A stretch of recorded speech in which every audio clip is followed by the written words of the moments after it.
Olá a todos, graça e paz. Hoje é quinta-feira, dia 22 de abril, e estamos aqui mais uma vez para o nosso tempo de reflexão, de meditação na Palavra de Deus. Nós temos destacado por diversas vezes a importância de relembrarmos, de reforçarmos algumas verdades que são fundamentais na nossa fé, a fé cristã. Isso porque, se nós deixarmos de lado, se nós nos esquecermos de algumas coisas tão importantes, nós podemos nos perder facilmente, nós podemos perder o nosso foco, nós podemos nos desviar do caminho e seguir para outras direções, deixando de lado aquilo que Deus tem para as nossas vidas. E algumas das verdades mais fundamentais para a nossa vida são aquelas que dizem respeito justamente à pessoa de Deus. Nós temos consciência que não podemos conhecer completamente a Deus, não podemos esgotar o conhecimento a respeito de Deus, porque Ele é muito superior a nós, Ele é infinitamente superior a todos nós. Mas, por outro lado, nós cremos que podemos conhecer verdadeiramente a Deus, saber quem Ele é, porque Ele mesmo se revela a nós. E hoje nós vamos então refletir sobre um texto que nos fala sobre uma dessas características tão importantes de Deus. E para isso eu convido você a abrir a sua Bíblia no livro do profeta Isaías. Isaías, capítulo 40, do versículo 18 até o 26. E diz assim a palavra de Deus: Quem podeis comparar a Deus? A que figura ele se assemelha? Há um ídolo que o artesão funde e que o ourives cobre de ouro, forjando-lhe também correntes de prata? Ao ídolo do pobre, ele não pode oferecer tanto, mas escolhe madeira que não apodrece e procura um artesão talentoso para esculpir uma imagem que não se moverá.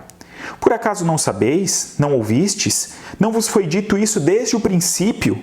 Não entendestes desde a fundação da terra? Ele é o que está sentado sobre o círculo da terra, cujos moradores são para ele como gafanhotos. Ele é o que estende os céus como cortina e os desenrola como tenda para nela habitar.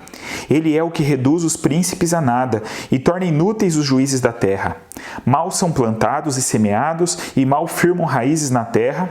Ele sopra sobre eles, então secam e a tempestade os leva como se fossem palha. Diz o santo: com quem me comparareis? Com quem eu me assemelho? Levantai os olhos para o alto e vede. Quem criou estas coisas? Foi aquele que faz sair o exército delas segundo o seu número. Ele chama todas pelo nome. Por ser ele grande em força e forte em poder, nenhuma delas faltará.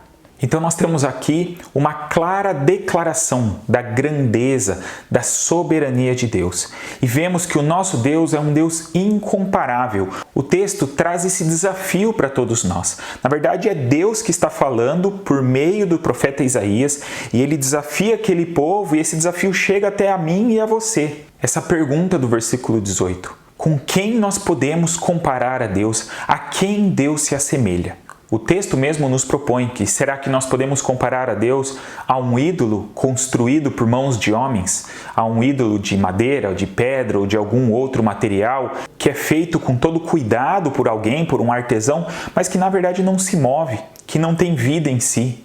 Isso deve nos levar a refletir sobre em quem nós temos colocado de fato a nossa confiança, a nossa esperança. Hoje, talvez, a maioria dos ídolos sejam diferentes destes daquela época. Existem, com certeza, ainda pessoas que cultuam a ídolos como estes citados, mas com certeza muitas outras pessoas, ou a maioria das pessoas, tem em seus corações outros tipos de ídolos instalados dentro de si, a quem cultuam e adoram muitas vezes sem mesmo perceber. Mas aqui nós temos então essa chamada de atenção e somos convocados a nos lembrar de quem Deus é, a olhar para as obras das suas mãos e perceber nisso o seu poder, a sua grandeza e que de fato não há outro diante dele, não há quem possa se comparar. Na verdade, nós lemos um trecho desse capítulo, mas nos versículos anteriores, desde o versículo 12, já estavam sendo feitas perguntas como essa. E já haviam então demonstrações de que o nosso Deus é um Deus grandioso, de que até o nosso planeta como um todo é muito pequeno diante dele, de que as nações, os reinos, os países, os governos não são nada diante dele, são insignificantes, porque o seu poder é muito maior, a sua majestade, a sua grandiosidade está acima e além de tudo e de todos. E mais para o final do trecho que nós lemos, nós temos ainda a afirmação de que Deus conhece cada uma das estrelas pelo seu nome. Quando nós olhamos para o céu, e se tivermos um lugar mais adequado, com uma visão mais privilegiada, nós conseguimos enxergar a olho nu, no máximo, cerca de 5.000 estrelas. Mas quando nós ouvimos os números que a ciência nos apresenta sobre o tamanho do nosso universo, nós descobrimos que vai muito além disso. Apenas a galáxia a qual nós pertencemos, que o nosso planeta pertence, tem mais de 100 bilhões de estrelas. E existem bilhões de galáxias no universo. E Deus conhece cada uma das estrelas pelo seu nome. Isso porque Ele criou todas elas. O seu poder está acima de todo o nosso universo. E nós precisamos entender isso, nós precisamos acreditar nessa verdade. E eu gostaria agora de ler mais alguns versículos. Nós lemos Isaías 40, do versículo 18 ao 26, e agora eu gostaria de ler do versículo 27 até o final, o 31, que diz assim: Por que dizes, ó Jacó, e falas, ó Israel, o meu caminho está escondido do Senhor, e o meu direito passa despercebido ao meu Deus? Não sabes, não ouvistes que o eterno Deus, o Senhor, o Criador dos confins da terra, não se cansa nem se fatiga? O seu entendimento é insondável. Ele dá força ao cansado e fortalece o que não tem vigor. Os jovens se cansarão e se fatigarão, e os moços cairão. Mas os que esperam no Senhor renovarão suas forças, subirão com asas como águias, correrão e não se cansarão, andarão e não se fatigarão. Nós estamos aqui diante de alguns versículos que são mais conhecidos de todos nós.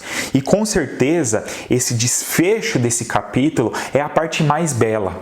É a parte que conecta todo esse poder e toda essa grandiosidade de Deus com as nossas vidas. O texto nos mostra que havia um certo questionamento do povo de Deus sobre a sua ação, sobre a sua ajuda, sobre o seu cuidado. Então Deus, através do seu profeta, faz questão de lembrar o povo, primeiramente sobre quem ele é, primeiramente sobre a sua grandeza, conforme nós já destacamos agora há pouco. E dessa maneira, Deus lembra o povo, faz aquele povo entender que se ele tem todo esse poder e todo esse domínio sobre todo o universo, então ele é plenamente capaz de cuidar da vida de todos nós. Deus diz aqui que Ele não está distante ou desinteressado das nossas vidas. Ele pergunta isso no versículo que acabamos de ler, no versículo 27. Por que vocês estão perguntando, povo de Israel, que o seu caminho está escondido de Deus, que Ele não está preocupado com o seu direito? E essa é uma verdade maravilhosa, que pode sustentar as nossas vidas,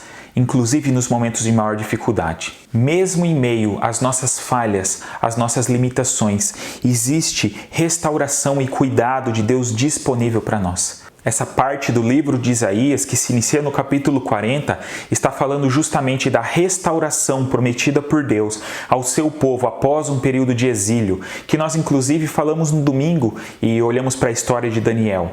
O povo sofre uma punição da parte de Deus, o povo vai exilado como consequência da sua rebeldia, mas ainda assim Deus não se esquece do seu povo, Deus não os desampara, Deus está com seus ouvidos abertos para ouvir o clamor deste povo. E há então essa promessa, que todo esse poder, essa grandeza de Deus é utilizada por Ele em nosso favor. No verso 29 diz que Ele dá força ao cansado e fortalece o que não tem vigor. O Deus grandioso, o Deus todo-poderoso, o Deus soberano, compartilha conosco da sua força e do seu poder. É por isso que precisamos manter os nossos olhos voltados para o nosso Deus, porque nós não servimos a qualquer Deus. Nós servimos ao único Deus, ao Deus vivo e verdadeiro, ao Deus poderoso, todo-poderoso, que cuida de nós e que quer conduzir as nossas vidas para que vivamos, para que experimentemos de tudo aquilo que Ele tem para nos oferecer, que com certeza são coisas muito melhores e muito maiores do que nós mesmos podemos produzir pela nossa força. E a minha oração, então, o meu desejo, é que eu e você sejamos capazes de enxergar essa realidade e de desejarmos vivê-la, fazer parte dessa realidade que Deus nos oferece. Vamos orar? Nosso Pai, nós te agradecemos. Nós te agradecemos porque o Senhor nos ensina quem o Senhor é. O Senhor nos mostra essas verdades que são inclusive maiores do que nós podemos compreender. Mas nós cremos, ó Pai, no que o Senhor nos apresenta na Tua Palavra.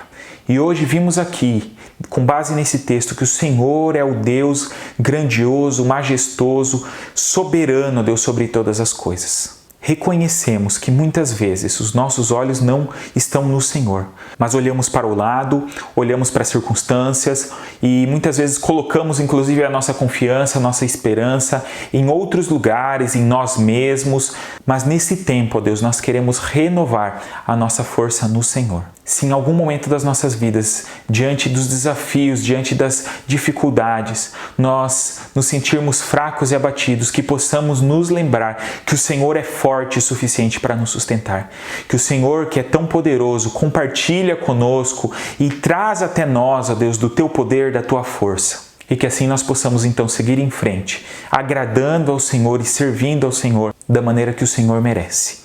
Nós pedimos que o Senhor continue a nos guardar, a nos guiar. Pedimos que o Senhor abençoe a cada família que participa conosco deste tempo de reflexão e desta oração. Que a Tua boa mão esteja sobre cada um de nós.